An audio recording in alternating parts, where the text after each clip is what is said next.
மக்களே, நான் ஒரு போஸ்ட் பார்த்தேன். ஒரு டிஎம்கேயோட கொத்தடிமை.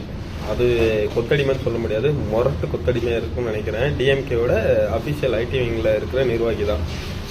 என்ன பதிவு போட்டிருக்காரு தெரியுமா? உதயநிதியை அரெஸ்ட் ஆகுறதுக்கு கேஸ் கொடுத்த ஒருத்தவங்களோட பேர், அவங்க ஃபோன் நம்பர் பப்ளிக்காக போட்டு இவங்க தான் கேஸ் கொடுத்தாங்க. நம்ம கழக தொண்டர்கள் எல்லாம் அவங்களுக்கு ஃபோன் பண்ணி அசிங்கமாக கேட்காதீங்க அப்படின்னு கேளுங்க அப்படின்னு சொல்லி அதில் போட்டிருக்கோம்.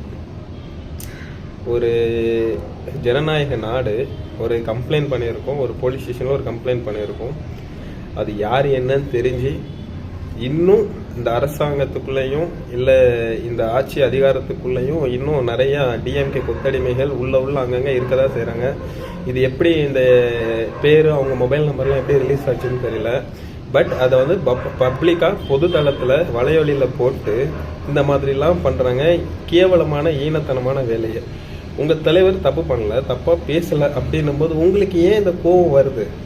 அவர் அதை தானே சொன்னார். வெளியே வந்து என்ன சொன்னார்? நான் இரட்டாயிரத்தில் பேசலை, நான் எப்பவும் பேசுகிற மாதிரி நார்மலாக தான் பேசினேன், இதுக்கு மேலேயும் பேசுவேன். நீங்கள் நார்மலாக இரட்டாயிரத்தில் பேசாமல் இருக்கும்போது உங்களுக்கு ஏன் இவ்வளோ கொலவெறி? ஏன் ஒரு நாள் உங்கள் உதயநிதியை அங்கே கூட்டிகிட்டு போயிட்டு வந்தோடனே உங்களுக்கு அப்படியே கோவம் பொத்துட்டு வந்துடுச்சு அவங்களுக்கு?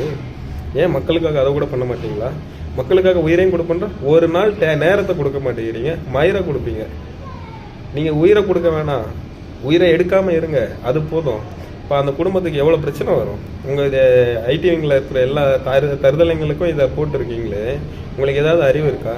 தயவு செஞ்சு தமிழ்நாடு போலீஸ்லேருந்து நான் தயவு செஞ்சு என்னை மனசார கேட்டுக்கிறேன்.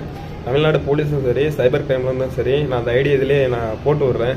தயவு செஞ்சு அந்த ஐடி மேலே ஆக்ஷன் எடுங்க, சரியா? இது வந்து தனிப்பட்ட ஒரு விஷயம் கிடையாது. இதே மாதிரி இன்னும் நிறைய நடக்க வாய்ப்பு இருக்குது. அதனால தான் நான் சொல்கிறேன்.